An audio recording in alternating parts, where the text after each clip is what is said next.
चरित गुरुदेव जी बंधु मन वच काय, भव सागर को तरण में करो हमारी सहाय। जिन शासन जिन वाणी सदा जयवंत, श्रवण संग सदा अविचल मंगल।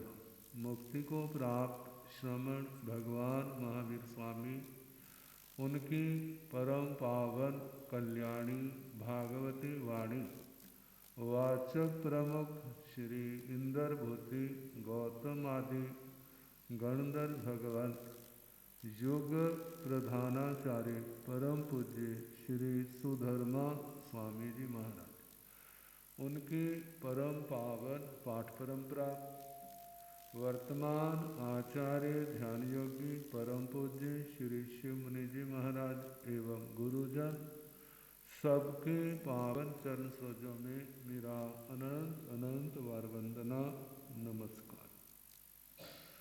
उपस्थित धर्म प्रेमी सज्जनों, माता तथा बहनों, 12 भावनाओं में 5वीं भावना अन्यथा। जीवन में अनेक प्रकार की परिस्थितियां आती हैं, ये सारे का सारा पुण्य पाप का खेल है। कब किस कर्म का उदय आ जाए इसको कौन जानता है? भगवान अतिशय ज्ञानी और औरों के वश की बात है। शास्त्रों में कैसे प्रसंग आते हैं? कौणिक राजा, राजा श्रेणिक,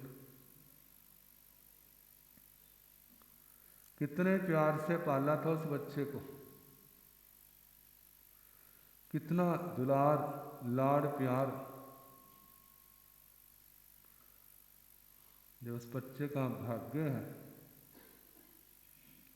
राजा की ओर से पहले बेटा बना, फिर इतना प्यार।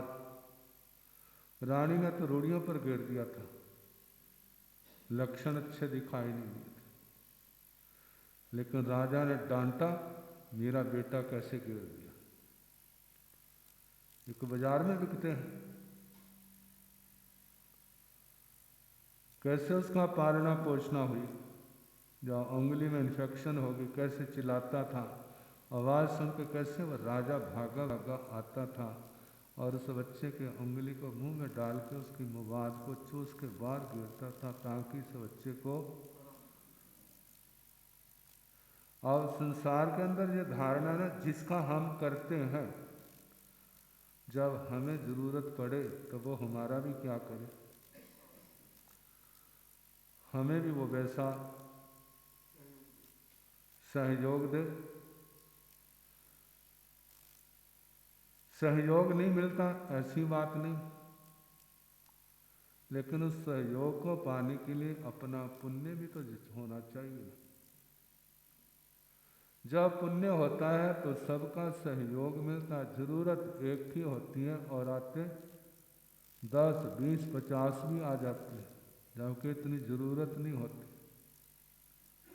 लेकिन जब पाप का उदय होता है, जाता कोई आ नहीं सकता, नहीं तो वातावरण ऐसा बन जाता है, सबके मुंह क्या हो जाते हैं, फिर जाते हैं।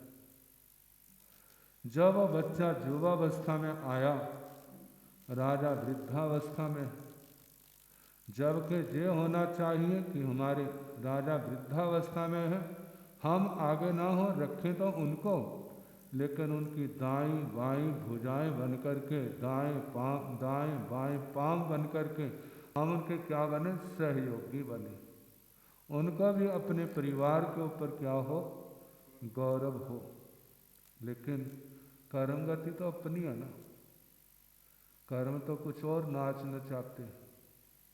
और उस परिवार को देख करके राजा को भी कितना गौरव होगा, मैं कितना बड़ा राजा हूँ।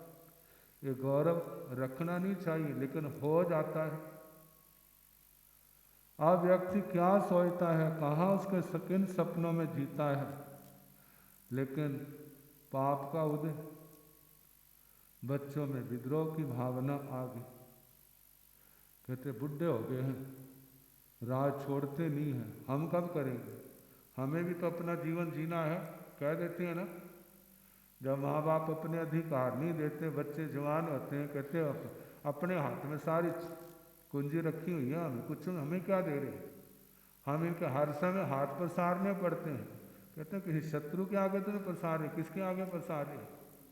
लेकिन समझ नहीं, अहंकार आ जाता है, अपना स्वरूप भूल जाते हैं, उपकार भूल जाते हैं और सोच बदल जाती है। ये पाप का उदय। और उनके मन में भी आया, परिवार बड़ा था, 11 भाई इकट्ठे हो गए। कहते इस राज को 11 हिस्सों में बांट लेंगे, राजा को जेल में डाल दें और हम राजे बन जाएं, फिर हुकूमत हमारी हो। षड्यंत्र रचा, राजा को कैद कर लिया और स्वयं क्या हो गए, राजा बन गए। अब राजा जेल में, रानी को पता चला, मायूस हो गई, ये क्या होगा। बेटा माँ का आशीर्वाद लेने आया, माँ ने मुंह फेर लिया। कहते माँ मैं राजा बन गया हूं, आपको खुशी नहीं हुई। कहते धिक्कार है तेरे को, जिस बाप ने इतना लाड लड़ाया था, क्या इसलिए लड़ाया था कि तू उसको जेल में पद भ्रष्ट कर दे, और तू ऐसा कर। और उसने बचपन की सारी घटना सुनाई। जब उसका अंधेरा दूर हुआ कि तो मैंने दुट्ठू कहो, मैंने बहुत बुरा किया। जिस पिंजरे के अंदर बंद है, मैं कुल्हाड़े से क्या कर दूंगा, उसको काट दो। तो इस दृष्टि से जा रहा है, लेकिन उनका राजा का तो आदर्श पूर्ण होने का। राजा ने कभी सोचा था ऐसा होगा, अपने आप को तैयार किया था, कितना शोक, कितना गम, कितना दुख, कितना आर्तनाद, भगवान के वचन सुनने वाला, लेकिन कर्म। जब राजा की नजर पड़ी, कुल्हाड़ा लेके आ रहा, कहते और दुष्ट पता नहीं कैसे मारेगा मेरे को, अच्छा मैं अब पे मर गया। क्या हो गया, जहर खाया। और जिस समय उसने आकर देखा, बड़ा विलाप किया। कितने लोग ऐसे होते हैं, टाइम आने पर उनको समझ नहीं आती, जब टाइम निकल जाता है ना, फिर विलाप करते हैं, मेरे कारण कितना अनर्थ हो गया, मेरे कारण। अब जो किए उपकार होते हैं ना, वो याद आते हैं। पहले तो अपकार याद आते हैं, मरने के बाद दुनिया उल्ट जाती है, फिर उपकार याद आते हैं। जब व्यक्ति नजदीक होता है तो उसके दोष नजर आते हैं, जब व्यक्ति दूर होता है तो फिर उसके गुण नजर आते हैं। एक ऐसी दुनिया है। वो तो काल करके जो विलाप कर रहा है, उसका क्या फायदा। बहुत लंबा जीवन है। हमारी बात अन्यत्व की है, अपना कौन है। हमने कितनी दुनिया अपनी बनाई है, जय मेरा जय मेरा जय मेरा, कितना लंबा चौड़ा। पहले तो अपना परिवार है, फिर दोस्तों का परिवार है, रिश्तेदारों का है, कितना। सबसे ज्यादा प्यार किससे होता है, घर वालों से, बाहर वालों से। जो दूर का है ना, उससे ज्यादा प्यार होता है। जितना नजदीक आता है ना, प्यार घटता जाता। क्यों? क्योंकि वो टोकते हैं, परफेक्ट पूर्ण तो है नहीं। जब गलती होती है टोकते हैं, ऐसा नहीं करना, ऐसा नहीं करना, और करते करते मन में खारापन आ जाता है। जब खारापन आता है तो सामने आता है तो देखना अच्छा नहीं लगता, मुंह मोड़ लेते हैं। तो इन क्रियाओं से पता चल जाता है किसके मन में क्या है। संसार के अंदर सच को पहचानने की शक्ति नहीं होती। स्वीकार को, सच को स्वीकार करने वाले बड़े बिरले होते हैं।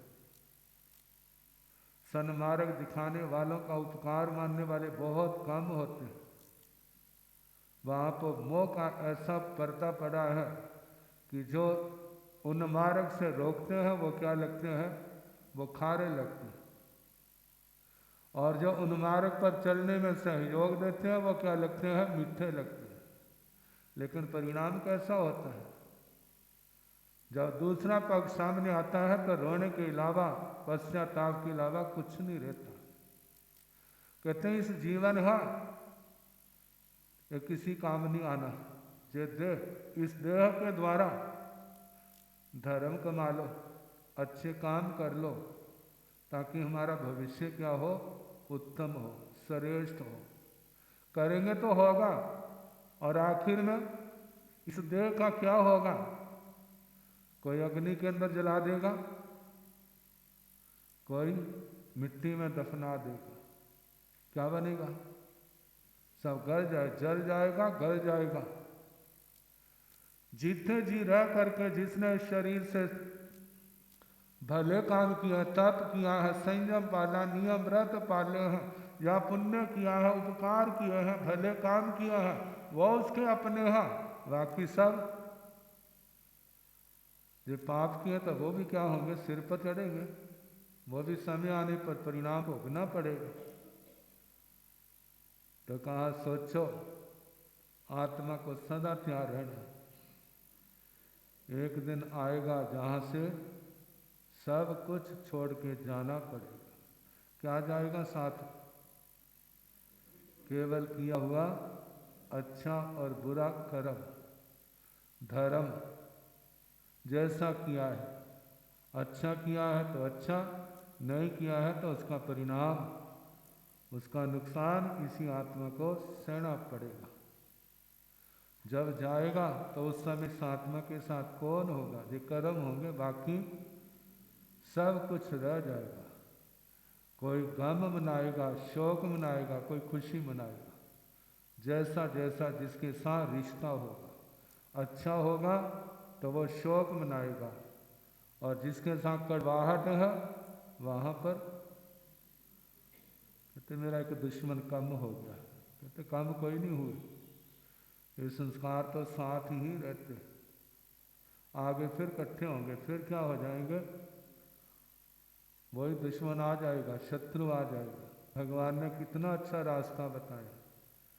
कहते जो सब कर्मों के लेन देन है इसको जो ही खत्म कर दो, शत्रु भाव नहीं रखना। कम से कम अंतिम समय तो सबको क्या करना, क्षमा कर देना, सबसे क्षमा याचना मांग लेना, ताकि जो वैर भाव यही खत्म हो जाए, आगे ना जाए। और समाधि का कारण ये क्या है, ये वैर भाव है, ये विरोध भाव है। धर्म ध्यान का लक्ष्य क्या है, हमारी आत्मा निर्मल हो, ये सारे खत्म हो जाए। प्राणी मात्र के प्रति क्या हो, मैत्री भाव, जो शत्रु भाव है खत्म हो जाए। मैत्री भाव, प्रमोद भावना, करुणा भावना, माध्यस्थ भावना जो हमारे अंदर पैदा हो। तो ये तो समझ लिया मैं सबसे अलग हूँ, मैं किसी का नहीं और कोई, फिर क्या करना चाहिए, क्या करना चाहिए, कहते ठीक मान लिया मेरा भी कोई नहीं। और राजा जनक का था ना, कहते मेरे को, मैं उसको गुरु बनाना है, किसको भला, जो 2.5 शब्दों में मेरे को ज्ञान दे। अब जब राजा ने घोषणा की तो कितने आ गए, लेकिन राजा की उम्मीद पर कोई भी नहीं चढ़ा। विद्वान तो बहुत थे, जब अष्टावक्र को पता चला तो वो भी चला गया औखा सौखा होके। जहाँ किसी को पैरालाइज का अटैक होता है ना, चलना होता है, सोट्ठी लेके विसाखियाँ लेके चलता है, तो कहते उसको तो 8 बल थे। वो भी घिसले घे पहुँच गया। भाई हम तो राजा का गुरु बनने आए, तुम कैसे आए? कहते मैं भी राजा का गुरु बनने आया। कहते तू अपनी शक्ल तो देख। कहते मैं जानता हूँ मेरी शक्ल कैसी। तुम बाहर की शक्ल को देखते हो और मैं किसको देखता हूँ? मैं आत्मा की शक्ल को देखता हूँ। बोलो किसकी शक्ल है? देह की शक्ल जल्दी दिखाई देती है। कहते हैं एक शक्ल वह है जिसके अंदर काम है, क्रोध है, लोभ है, राग द्वेष है, संसार के दोष हैं। और एक शक्ल वह है जिसके अंदर ये सारे शांत है। जहाँ पर सारे शांत हैं तो कौन सी शक्ल अच्छी है वाला? जहाँ विकृतियाँ शांत है, दूर है, वो शक्ल अच्छी है। जब राजा के पास आए, बाकी तो सारे क्या हो चुके थे। कहते महाराज इसको भी देख लो। राजा ने कहा आप मेरे को बहुत दोगे, ज्ञान दोगे? कहते हाँ दूंगा, लेकिन मेरी शर्त है। क्या शर्त है? और उन्होंने तो नहीं रखी थी शर्त, उसने रख दी। क्या शर्त है? मैं दक्षिणा लूंगा, लेकिन वह दक्षिणा लूंगा जो सचमुच में आपकी हो। क्या हो? सचमुच में जिसके आप मालिक हो, वो दक्षिणा। कहते ब्राह्मण होकर दक्षिणा पर ही ध्यान रहा। कहते हाँ मैंने उत्तम चीज देनी है तो उसकी दक्षिणा भी तो लूंगा ना। बोलो क्या दोगे? पहले बोल तो दो। कहते तो बाद में देंगे, पहले दक्षिणा बताओ क्या दोगे। और राजा कहने लगा मेरे पास इतना बड़ा खजाना है, जितना मांगोगे उतनी क्या कर दूंगा। गुरु के लिए तो मैं सारा खजाना दे दूंगा। कहते क्या खजाना आपका है? किसका है? कि खजाना आपका है। राजा सोच में पड़ गया, ये कैसा प्रश्न रखा, मेरा नहीं तो किसका है भला? कहते क्या सचमुच में आपका? क्या लेके आए थे? अंदर से आवाज आई ये तेरा खजाना नहीं। कहते राजभवन दे दूंगा। ये राजभवन किसके? जब जाओगे तो तेरे साथ जाएंगे, जाएंगे भला? कोई नहीं जाएगा। अच्छा मैं रानियां दक्षिणा के रूप में दे दूंगा। कहते क्या ये रानियां आपकी हैं? ये तो कुछ समय का संयोग है, तुम्हारा रास्ता कोई और होगा, इनका रास्ता और होगा। बोलो बच्चे दे दूंगा। क्या वो आपके हैं? जिस समय ना बच्चे मीठा मीठा बोलते हैं बड़े प्यारे लगते हैं, जब कोई काम कहते हैं ना कर देते हैं तो कैसे लगते हैं? फिर खारे लगते हैं। कहते भगवान इतना कुछ किया, कहना नहीं मानते। कितने आगे मारे, इसको कहो मेरा कहना मानना करे, बोलते हैं ना। किसको बोला? इस बेटे को कहो कि मेरा कहना मानना करे। भाई तेरा बेटा तू कह ना, हम क्यों कह? तेरा बेटा तेरा कहना नहीं मानता तो हमारा तो बेटा नहीं, हमारा कैसे मानेगा? कह नहीं तो आटा कहना मानेगा। और उसके सिर पर हाथ रखते हैं, पूछते क्यों नहीं मानता? अच्छा मानूंगा। पता नहीं मानेगा या नहीं मानेगा, लेकिन गुरुओं का लिहाज करके कह देता हाँ मान लूंगा। घर पहुंचते सारी खबर लेने लग जाएगा, मेरी शिकायत लगा दी। कहते एक घर तो छोड़ दो, कम से कम गुरुओं का, वहां तो शिकायत लगा। कहते वही जगह तो है जहां हम अपनी फरियाद कर सकते। बच्चों का भी क्या हो गया, आपके नहीं। अब वो कहने लगा, सोच में पड़ गया क्या दूं। कहने लगा ये देह तो मेरा है, देह शरीर किसका है, ये तो मेरा है। कहते क्या आपका है? आधे अंश माँ के हैं और आधे अंश पिता के, तेरा क्या? अरे ये देह भी मेरा नहीं, फिर मेरा क्या है? कहते बताओ। आपको ज्ञान चाहिए, आपने गुरु बनाना है, बोलो गुरु को क्या दक्षिणा दोगे, क्या दक्षिणा दोगे? अब अगल बगल में देखने लगा, भाई बताओ मेरा क्या है। मंत्रियों से पूछा होगा, बताओ मेरा क्या है। जो मैं समझता था मेरा है मेरा है, इसने तो कह दिया जो तेरा है ही नहीं। और सचमुच मेरे को लग रहा है कि मेरा जहां पर कौन है भला। ये तो शुक्र समझो आपको पिछले जन्मों का ज्ञान नहीं है, हमारे को पिछले जन्मों का ज्ञान नहीं। यदि पिछले जन्मों का ज्ञान हो जाए ना, फिर पता चलेगा जहाँ पर मेरा कौन है, जे कौन है, कहाँ से आए हैं। कहते हैं जैसे वृक्ष के ऊपर चारों दिशाओं से पंछी आते हैं ना, ऐसे परिवार में भी क्या होते हैं, जीव पंछी के रूप में आते हैं और वहाँ पर रिश्ते जुड़ जाते हैं। जे माता है, जे पिता है, जे दादू है, जे दादी है, जहाँ के रिलेशन संबंध जुड़ जाते हैं। वैसे वो कौन है, कहाँ से आए हैं, किस दिशा से आए हैं, पता किस गति से आए हैं, कौन कहाँ पर। कोई पूर्व जन्म में मित्र हो सकता है, कोई शत्रु हो सकता है, लेकिन वो सब कुछ भूल चुके। अब राजा कहने लगा मेरा तो कुछ भी नहीं।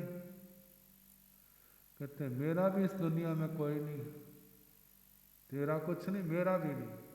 चलो चले राजा, चलो चले। कहाँ चले, देखेंगे कहाँ जाना है। जब चले चलो चले, फिर कहते राजगद्दी का क्या होगा। कहते हैं आपने इससे क्या लेना है, क्या लेना भला। जब राजगद्दी अपनी है ही नहीं, राजगद्दी जाने, इसको संभालने वाले तो बहुत है ना संभालने वाले। व्यक्ति सोचता मैं चला जाऊंगा तो क्या होगा। एक प्रधानमंत्री जाता है ना तो कितने लाइन में खड़े होते हैं। ऐसे ही संसार के अंदर एक दूसरे का स्थान लेने के लिए कितने लोग तैयार हैं, इंतजार कर रहे हैं, जे जाए तो हमारा नंबर आए। कहते छोड़, इस राजगद्दी की चिंता नहीं करनी। क्यों, जो हमारी है ही नहीं। कहते मैं तो छोड़ना चाहता हूँ, मैं तो छोड़ना चाहता हूँ, लेकिन जो राजगद्दी मेरे को आखिर में बचने का जो ही उपाय मिला, जो ही रास्ता मिला।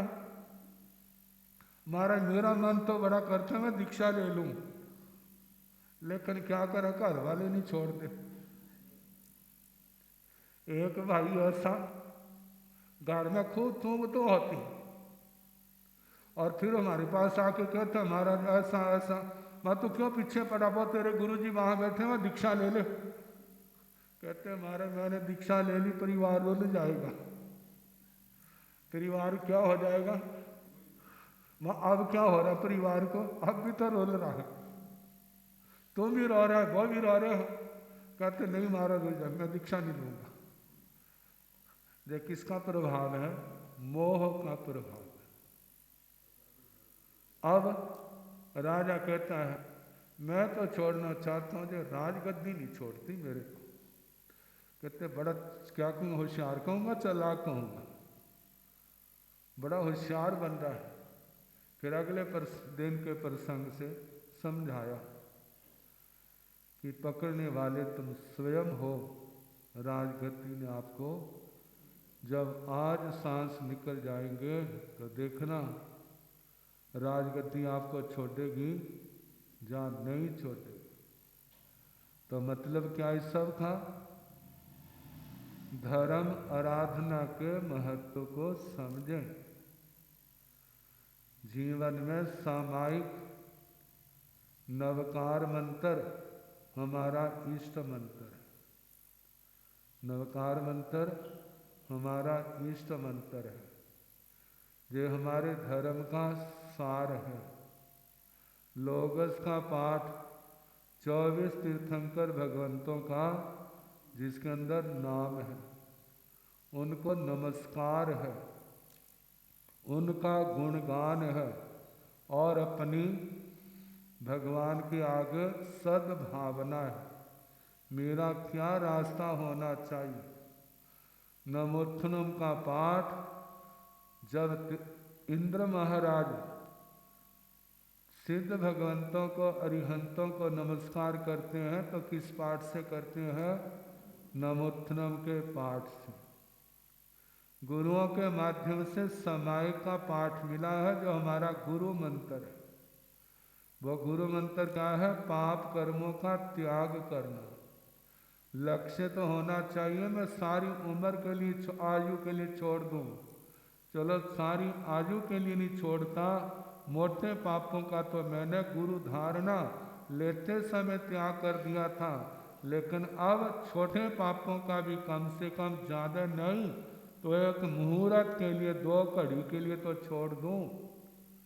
सामायिक रोज की 1 समायिक करे ना तो महीने में 30 समायिकें हो जाती हैं, और 30 समायिकें के समय को जोड़े तो एक अहोरात्र, एक दिन रात का समय हो जाता है।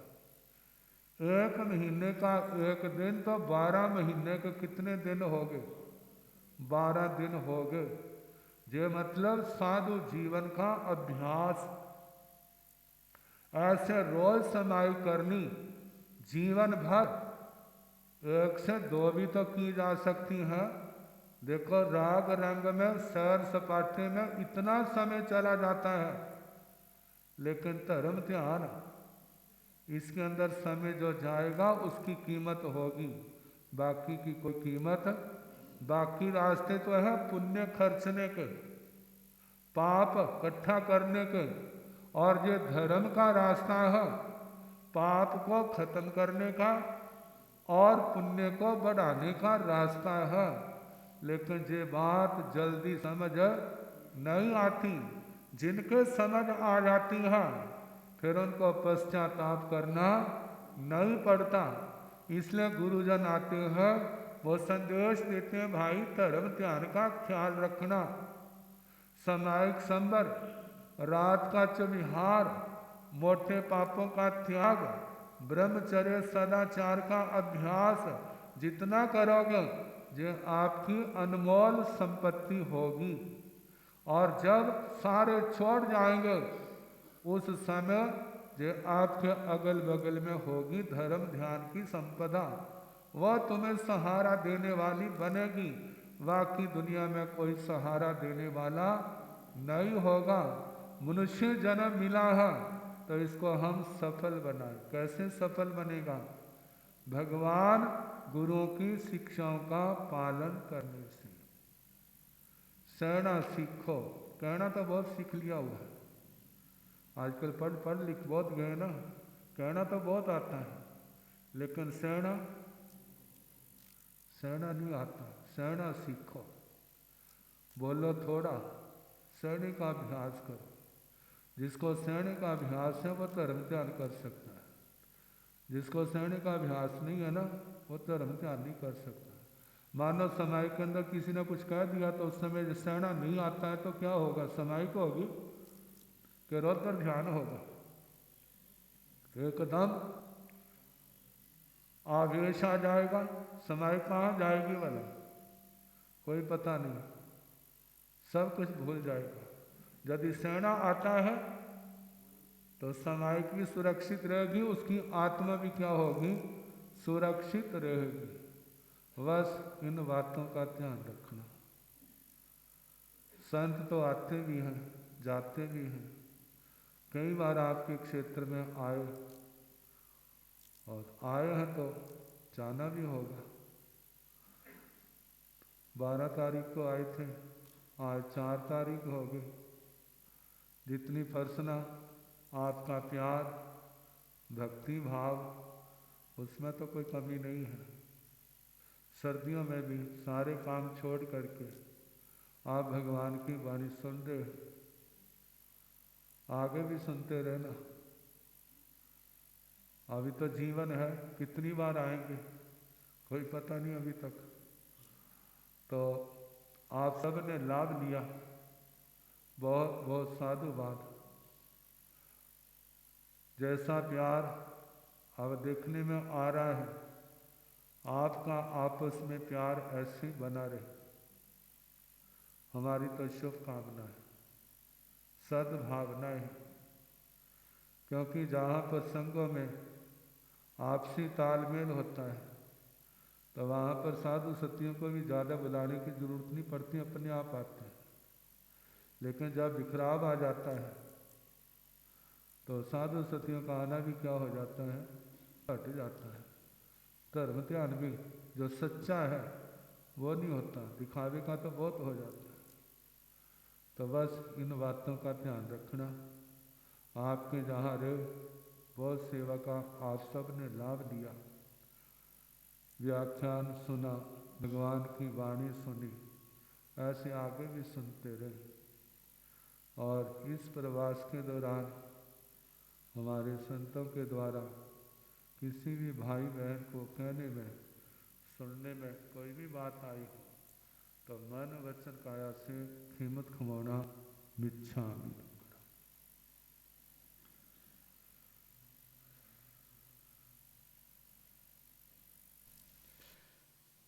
जगो मेरे